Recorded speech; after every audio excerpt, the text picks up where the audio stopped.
జనవరి 1 నుండి హోండా కార్ల ధరలు పెరగనున్నాయి. వెంటనే మీకు ఇష్టమైన హోండా కార్ని బుక్ చేసుకుని 1,00,000 వరకు ఆదా పొందండి. పవన్ కళ్యాణ్ విషయాన్ని పక్కన పెట్టేస్తే ఇప్పుడు వైఎస్ఆర్సీపీ విషయానికి వచ్చేస్తే ఫస్ట్ ఏ విమర్శ చేస్తే పార్టీకి లాభం, ఏ విమర్శ అనేటువంటిది పార్టీకి నష్టం అనేటువంటి యాంగిల్లో ఆలోచించాల్సిన అవసరం ఉంది. చిరంజీవి గారిని విమర్శించాల్సిన అవసరం కానీ ఆయన పాయింట్అవుట్ చేసినటువంటి విషయం కానీ లేదు.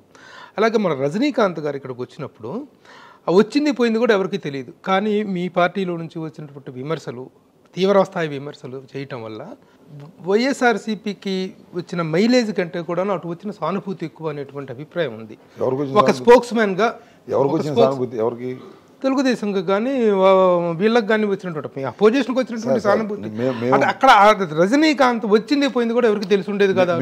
మేము మాకున్నటువంటి అంచనాలు మాకుంటాయి. ఎవరికి సానుభూతి, మీ అనలైజేషన్ సానుభూతి వచ్చింది చంద్రబాబుకి అనేది ఒట్టి మాట ఒకటి. రెండోది, రజనీకాంత్ గారు మాట్లాడినటువంటి మాటల్ని 1-2 సార్లు మాట్లాడుకుంటూ వెళ్తే అది నిజమైన ప్రజలు నమ్మే అవకాశం ఉంటుంది. కాబట్టి ఆయన ఏమన్నాడు, నేను మొన్న హైదరాబాద్ వెళ్ళాను, అది చూస్తే అసలు ఎంత అద్భుతంగా ఉంది, అదంతా చంద్రబాబు నాయుడు గారు చేశారు అన్నాడు. That is not correct. దాన్ని మేము చెప్పాం. ఆయన అనవసరమైన చెప్పాల్సిన అవసరం ఉంది. నువ్వు సినిమా గురించి చెప్పుకో, ఎన్టీ రామారావు గురించి చెప్పుకో, రాజకీయంగా your supporting him is not correct. అది దాన్ని మేము విమర్శ చేసాం, దాన్ని తెలియపరిచాం.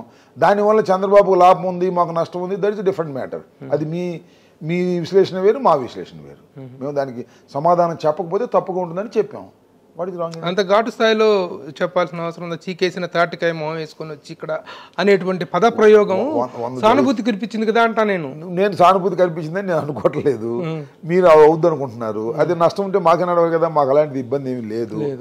రకరకాల విమర్శలు, ఒక్కొక్కళ్ళ ధోరణి ఒక రకం ఉంటుంది, నా ధోరణి ఒక రకం ఉంటుంది, ఇంకొకళ్ళ ధోరణి ఒక రకం ఉంటుంది, రకరకాల విమర్శలు ఉంటాయి.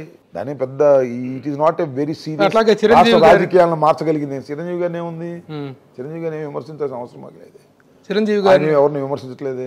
రోజా గారు కానీ, రోజా గారు చిరంజీవి గారి మీద ఇప్పుడు కాంపౌండ్ ఎవరిని బయటికి పైకి రానివ్వరు. చిరంజీవి గారి నేను వినలేదు. చిరంజీవి గారిని విమర్శించవలసిన అవసరం లేదు. నెంబర్ 1 నేను ప్రగాఢంగా నమ్ముతున్నా.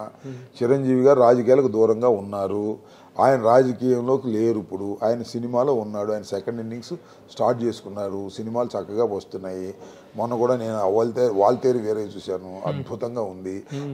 ఇంకా మంచి చలనచిత్రాలు ఆయన తీస్తాడు. ఇప్పుడు వస్తున్న హీరోల కన్నా గొప్ప హీరోగా ఆయన కనిపిస్తున్నాడు. ఈ వయసులో కూడా ఆయనకి రాజకీయాలు మంచిది కాదని, సినిమాలే మంచిదని నిర్ణయం చేసుకున్నాడు. ఆయన్ని మేము కదపవలసిన అవసరం లేదు. మమ్మల్ని అన్నంతవరకు ఆయన్ని మేము చాలా మర్యాదగానే మాట్లాడతాం. ఎవరో మన రోజా అందంటే మరి వాళ్ళకి మరి ఏ సందర్భంలో అందో నేను ఫాలో కాలేదు. నా అభిప్రాయం అయితే అది.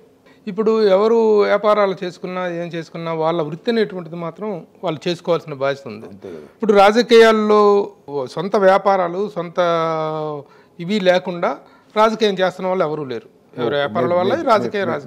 మరి పవన్ కళ్యాణ్ మాత్రమే సినిమాలు చేయకూడదు, పవన్ కళ్యాణ్ వీకెండ్ స్టార్, పవన్ కళ్యాణ్ ఆ స్టార్ ఈ స్టార్ అని చెప్పేసి విమర్శిస్తున్నారుగా. ఎవరు కాదన్నారండి? సినిమాలు 2 పడాలు కాళ్ళు అని విమర్శిస్తానని మీరు ఎలా తీసుకుంటారు? నేను ఒక మాట చెబుతానండి ప్రభు గారు, దీనికి కారణం ఆయనే. ఆయన ఏమన్నాడు, నేను సినిమాలు చేయను అన్నాడు.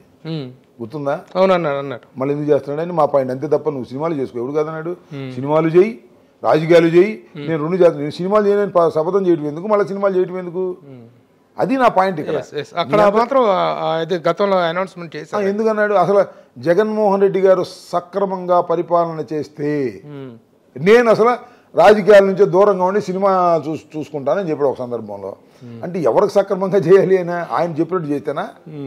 సో నేను చంచల మనస్తత్వం అంటాం దాన్ని. స్టాండర్డ్ లేదు. నేను కాసేపు సినిమాలు చేస్తానంటాడు, నేను ఇవాళ నుంచి సినిమాలు చేయను అంటాడు. అది ఆయనలో ఉన్న ఊగిసలాటను మేము విమర్శించడం తప్ప, నువ్వు సినిమాలు చెయ్యి, రాజకీయాలు చెయ్యి, మాకేం అభ్యంతరం లేదు. కాకపోతే రాజకీయాలకు అక్కడ వచ్చి రెచ్చగొట్టడం, ఇక్కడికి వచ్చి సినిమాలు చేసుకోవడం, అక్కడ వచ్చి రెచ్చగొట్టడం, ఇక్కడ సినిమాలు చేసుకోవడం. ఎవరు డైలాగులు రాసిస్తున్నాడో సినిమాల్లో రాసినట్టుగా నాకు తెలియదు, కానీ పచ్చి బూతులు మాట్లాడటం ఇది శ్రేయస్కరం కాదని మేము చెబుతున్నాం అంతే. వైఎస్ఆర్సీపీ పార్టీ అంతర్గత విషయాలకు వచ్చినట్లయితే, వైఎస్ఆర్సీపీ పార్టీ అనేటువంటిది అధికారంలో లేనప్పుడు, ఈయన 16 నెలలు జైల్లో ఉన్నప్పుడు జగనన్న వదిలిన బాణం అంటూ శర్మిల గారు తిరిగినటువంటి ప్రచారం చేసినటువంటి విధానంగానే అప్పటి ఇదంతా మనందరికీ గుర్తుండే ఉంటుంది. ఇప్పుడు ఆ జగనన్న వదిలిన బాణం జగనన్న వదిలేసిన బాణంగా మారిపోవడానికి కారణం ఏంటని మీరు? ఎవరి దారులు వారు చూసుకున్నారు, తప్పేంటి? ఇప్పుడు ఎట్లా చూసుకున్నారు? What is wrong? సొంత అన్న చెల్లెళ్ళే కదా కావచ్చు. అన్న వచ్చి అమ్మ చెల్లిని డిస్టర్బ్ చేయట్లేదు, చెల్లి వచ్చి అన్నని డిస్టర్బ్ చేయట్లేదు.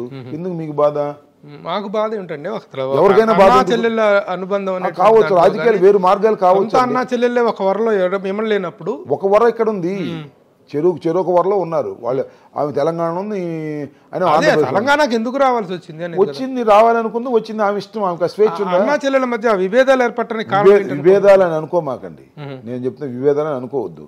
విభేదాలు అయితే ఆమె అక్కడ వచ్చి పార్టీ పెట్టేదిగా. విభేదం ఎందుకు అవుతుంది? ఆమె మార్గం, ఆమె రాజకీయాల ఇంట్రెస్ట్, రాజకీయాలు కావాలనుకుంది, తెలంగాణ రాజకీయాలు చేయాలనుకుంది, తెలంగాణ రాజకీయ పార్టీ పెట్టింది. What is wrong in it? తప్పేం లేదు. సో అది అంతర్గత విషయాలు. కుటుంబం ఒకళ్ళే 2 పార్టీలు పెడతారా? That is left their majors అయిపోయింది, వాళ్ళ ఇష్టానుసారంగా ఉంటుంది అంతే తప్ప ఎవరిని విమర్శించుకోవటం కానీ ఒకరినొకరు ఇచ్చేసుకోవటం కానీ లేదు కదా సార్. సో దీన్ని భూతద్దంలో చూపించే ప్రయత్నం చేయటం అనవసరమైన సబ్జెక్టు. ఇంతకన్నా దానికి నేను సమాధానం కూడా ఎక్కువ చెప్పాల్సిన అవసరం. మధ్యలో విజయమ్మ గారు శాండ్విచ్ అవుతున్నారు.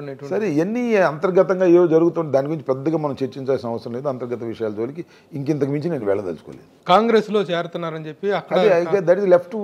ఆమె రాజకీయ పార్టీ పెట్టిందో ఆమె ఇష్టం. దాన్ని మనం ఆమె పగ్గాలు ఆంధ్రప్రదేశ్ చేతిలోనూ జగన్మోహన్ రెడ్డి గారి చేతిలో ఉండవు కదా.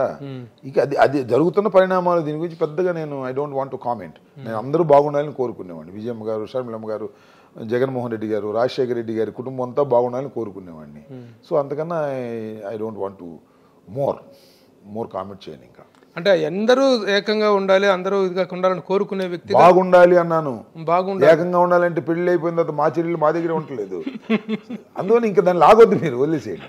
ఇప్పుడు సంక్షేమం ఎక్కువ, అభివృద్ధి తక్కువ అనేటువంటి ఇది ఒక ఈక్వేషన్ చెప్తున్నారు. అభివృద్ధి అంటే వాళ్ళు చెప్పే మాటలు వేరు, చూస్తే అర్థమైంది వేరు. అభివృద్ధి అంటే ఏంటి?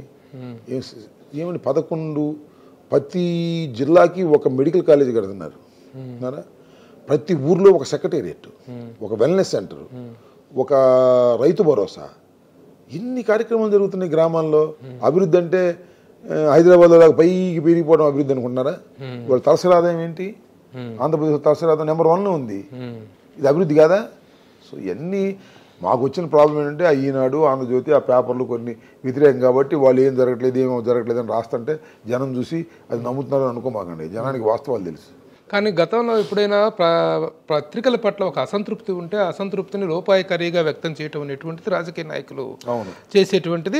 బయటపడి ఏ పత్రికని కూడాను నిందించడం అనేట్టు జరగదు. కానీ ఇప్పుడు పచ్చ మీడియా అని చెప్పేసి పొద్దున్న లేస్తే జగన్మోహన్ రామోజీరావు గారిని మీరు గుర్తుపెట్టుకోండి బాబు గారు. సాంప్రదాయ రాజకీయాలు, సాంప్రదాయేతర రాజకీయాలు 2 ఉన్నాయి. జగన్మోహన్ రెడ్డి గారు సాంప్రదాయేతర రాజకీయాలకు చెందినటువంటి వ్యక్తి. డైరెక్టే, నో ఇండైరెక్ట్, నో కుట్ర, నో లొసుగు. చెప్పదలుచుకుంది డైరెక్ట్ గా సూటిగా చెప్తాడు అంతే. ఆ రోజు రాజశేఖర రెడ్డి గారి పేర్లు చెప్పకుండా 6 పత్రిక అన్నాడు, కాంగ్రెస్ లో ఉన్నాడు కాబట్టి. ఇవాళ పేర్లు చెప్పి చెబుతున్నాం. ఇది డైరెక్ట్. మేము కుట్రలు, కుతంత్రాలు, ఎత్తుగడలు ఉండవు. డైరెక్టే. ప్రజలతో అయినా, ప్రతిపక్షంతో అయినా, ఎవరితో అయినా డైరెక్ట్ గానే చెప్తాం. దీనిలో సందేహపడే ప్రశ్నే లేదు. ఆ దుష్ట చతుష్టయం మమ్మల్ని ఓడించడానికి కుట్రలు చేస్తుంది. ఆ దుష్ట చతుష్టయాన్ని తరిమి కొట్టండి. ఆ దుష్ట చతుష్టయానికి తోడు దత్తపుత్రుడు. దుష్ట చతుష్టయం ఎవరో మీకు తెలుసు, చెప్పారు. చంద్రబాబు, TV5, ఈటీవీ, ఈనాడు, అన్ని అవి దుష్ట చతుష్టయం.